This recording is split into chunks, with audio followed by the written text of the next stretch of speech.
महिलरोपयम नामक एक दक्षिणी शहर के पास भगवान शिव का एक मंदिर था। वहाँ एक पवित्र ऋषि रहते थे और मंदिर की देखभाल करते थे। वे भिक्षा के लिए शहर में हर रोज जाते थे और भोजन के लिए शाम को वापस आते थे।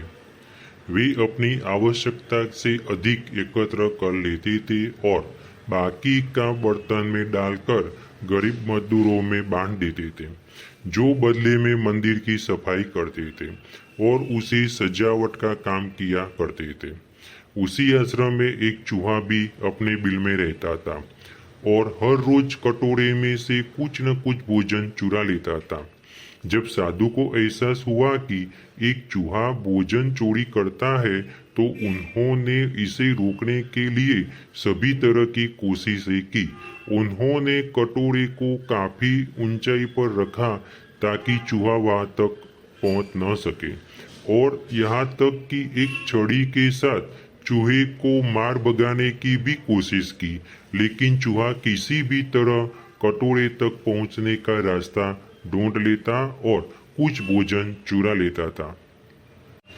एक दिन एक भिक्षुक मंदिर की यात्रा करने के लिए आए थे, लेकिन साधु का ध्यान तो चूहे को डंडे से मारने में था और वे भिक्षुक से मिल भी नहीं पाए।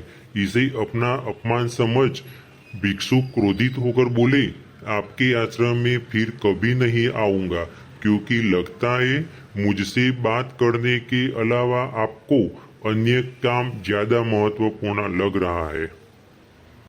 साधु विनम्रता पूर्वक चूहे से जुड़ी अपनी परेशानियों के बारे में भिक्षुक को बताते हैं कि कैसे चूहा उनके पास से भोजन किसी न किसी तरह से चुरा ही लेता है। यह चूहा किसी भी बिल्ली या बंदर को हरा सकता है। अगर बात मेरे कटोरे तक पहुंचने की हो तो मैंने हर कोशिश की है, लेकिन वो हर बार किसी न किसी तरीके से भोजन चुरा ही लेता है। भिक्षुक ने साधु की परेशानियों को समझा और सलाह दी। चूहे में इतनी शक्ति, आत्मविश्वास और चंचलता के पीछे अवश्य ही कुछ न कुछ कारण होगा। मुझे यकीन है कि इसने बहुत सारा भोजन जमा कर रखा होगा और यही कारण है कि चूहा अपने आप को बड़ा महसूस करता है और इसी से उसे ऊंचा कूदने की शक्ति मिलती है।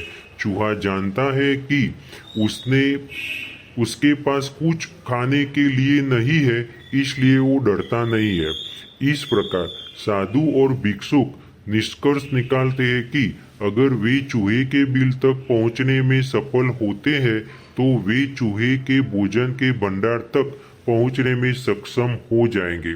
उन्होंने फैसला किया कि अगली सुबह वो चूहे का पीछा करेंगे और उसके बिल तक पहुंच जाएंगे। अगली सुबह वो चूहे का पीछा करते हैं और उसके बिल के प्रवेश द्वार तक पहुंच जाते हैं। जब वो खुदाई शुरू करते हैं तो देखते हैं कि चूहे ने अनाज का एक विशाल भंडार बना रखा है। फौरन ही साधु ने सारा चुराया गया भोजन एकत्र करके मंदिर में ले जाते हैं। वापस आने पर अपना सारा अनाज गायब देख चूहा बहुत दुखी हुआ और उसे एक बात से गहरा झटका लगा और उसने सारा आत्मविश्वास खो दिया। अब चूहे के पास भोजन का भंडार नहीं था। फिर भी उसने फैसला किया कि वो फिर से रात को कटोरे से भोजन चुराएगा, लेकिन जब उसने कटोरे तक पहुंचने की कोशिश की, तब वह धड़ाम से नीचे गिर गया और उसे यह एहसास हुआ कि अब न तो उसके पर शक्ति है और न ही आत्मविश्वास। उसी समय साधु ने भी छड़ी से उस पर हमला किया। किसी तरह चूहे ने अपनी जान बचाई और भागने में कामयाब रहा और फिर वापस मंदिर कभी नहीं आया। यदि हमारे पास भी संशोधनों की कमी न हो, तो हमें भी अद्भुत शक्तियां और आत्मविश्वास की कमी कभी नहीं आ सकती।